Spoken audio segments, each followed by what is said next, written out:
Salut à tous et bienvenue sur la chaîne Impression 3D. Aujourd'hui une nouvelle vidéo dans laquelle on va apprendre à choisir son imprimante 3D en 2019. Car oui, il est possible qu'on soit un petit peu perdu dans toutes les imprimantes qu'il existe aujourd'hui. Il peut en avoir même des centaines. Alors il faut savoir qu'aujourd'hui on va pas apprendre à choisir une imprimante à résine, une imprimante alimentaire, enfin bref, on va seulement apprendre à choisir une imprimante à filament. Enfin avec du plastique, enfin bref, vous m'avez compris. Enfin bref, c'est parti, on va apprendre tout ça. J'ai réuni plusieurs points qui sont pour moi les plus importants. Pour certains, ils sont peut-être moins importants, mais ça compte quand même. Enfin bref, c'est parti, on va apprendre tout ça.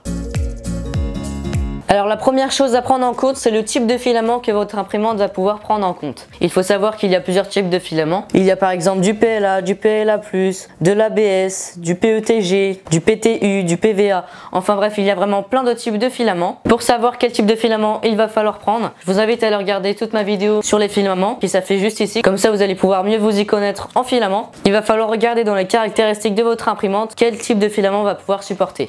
Personnellement, moi j'imprime quasiment tout le temps avec du PLA et parfois du PLA+, et je me suis mis il y a pas longtemps au PETG. Donc du coup il va falloir une imprimante qui va pouvoir supporter du PLA. Généralement toutes les imprimantes supportent le PLA. Il va me falloir aussi une imprimante qui supporte du PETG. Enfin bref, il va falloir regarder quel filament on va utiliser. Et donc tout de suite en parlant de filaments, on va arriver au deuxième point qui est la tête d'impression. Il faut savoir qu'il y a plusieurs types de filaments comme je vous l'ai dit, mais ils ne font pas tous à la même température. Il y en a qui fondent à 240 degrés, il y en a d'autres qui font plus facilement par exemple à 200 degrés. Enfin bref, donc du coup il va falloir une tête d'impression qui peut monter jusqu'à par exemple 200-240 degrés. Et généralement c'est ça la moyenne, mais il y a même des imprimantes qui peuvent monter beaucoup plus au-dessus, comme par exemple à 300 degrés. Voilà, il y a vraiment plusieurs types de filaments et chacun a sa température de fusion, on va dire ça comme ça. En parlant de tête d'impression, on arrive tout de suite au capteur de proximité. Donc le capteur de proximité, pour dire rapidement qu'est-ce que c'est, et bien en fait c'est tout simplement un capteur qui va regarder la distance entre la tête d'impression et le plateau, et donc du coup elle va se régler tout simplement automatiquement. Alors que normalement si vous n'avez pas de capteur de proximité,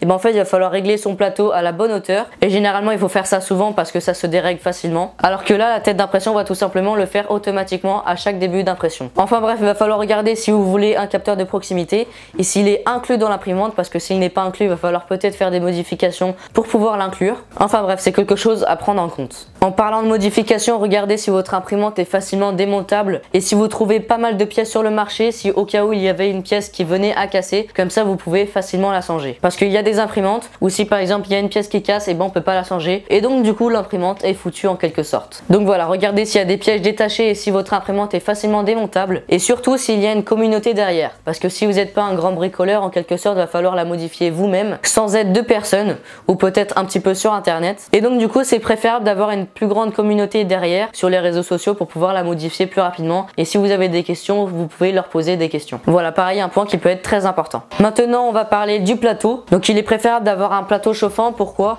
Tout simplement parce qu'il y a des types de filaments qui nécessitent d'avoir un plateau chauffant, tout simplement pour que la pièce soit mieux collée au plateau en quelque sorte. Enfin bref, le plateau chauffant a beaucoup d'avantages et il est très fort conseillé d'en avoir un. Comme ça, si vous lancez dans un nouveau type de filament, et ben vous pouvez l'utiliser. En parlant de plateau, et quelque chose qui est très important, regardez le volume d'impression. C'est quelque chose de vraiment très important. Parce que si vous l'avez pas regardé et puis vous recevez une petite imprimante minuscule qui fait 10 par 10, et ben ça va pas aller. Personnellement, mon imprimante fait 30 par 30 par 40. Ça a des avantages et des désavantages. L'avantage c'est que donc du coup on va pouvoir imprimer des choses grandes, mais le désavantage généralement quand on a des grandes surfaces d'impression, c'est que le plateau peut être tordu ou bombé. C'était mon cas et puis ça a été quelque chose de très dramatique. Tout simplement parce qu'il a fallu acheter une nouvelle plaque en verre pour pouvoir tout simplement avoir un plateau droit. Parce que si vous avez un plateau bombé, ça ne va pas imprimer. Donc voilà, ça a des avantages et des désavantages. Si vous avez une grande surface, et ben il faut prévoir, on sait jamais, 30 € pour pouvoir acheter un nouveau plateau. Donc voilà, prévoyez tout ça. Ensuite, quelque chose de très important, il faut regarder le type de transfert de fichiers. Il y a des imprimantes que c'est par clé USB, par micro SD,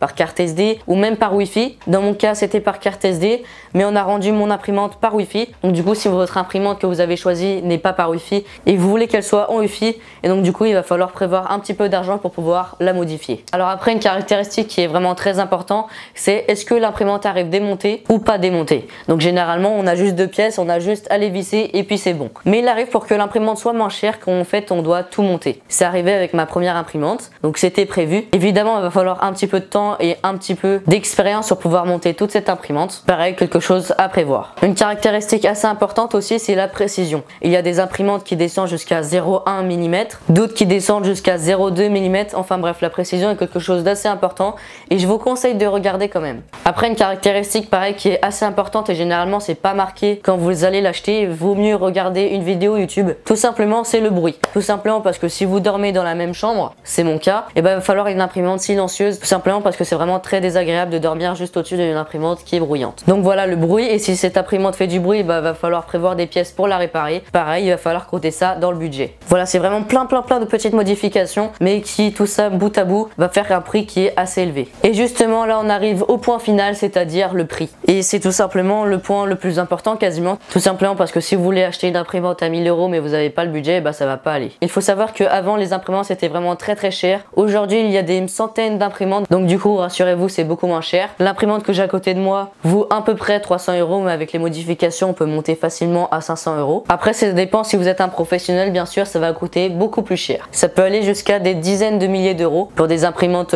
très professionnelles. Donc voilà, c'est la fin de la vidéo. J'espère que maintenant vous savez comment choisir votre imprimante, ou du moins j'espère que je vous ai aidé. Si vous avez des questions ou j'ai oublié des choses, n'oubliez pas de mettre tout ça dans les commentaires. Si cette vidéo vous a plu, n'hésitez pas à mettre un pouce bleu, à vous abonner si vous souhaitez en voir plus, et puis bah à toutes pour une prochaine vidéo. Salut! Salut à tous, une nouvelle chaîne d'impression 3D. Aujourd'hui une nouvelle vidéo dans laquelle on va apprendre le logiciel Cura. Alors déjà, qu'est-ce que c'est Cura et puis pourquoi ce logiciel? Cura est un logiciel qui va découper toute la pièce et puis ensuite qui va transmettre toutes les données à l'imprimante pour pouvoir sortir une pièce.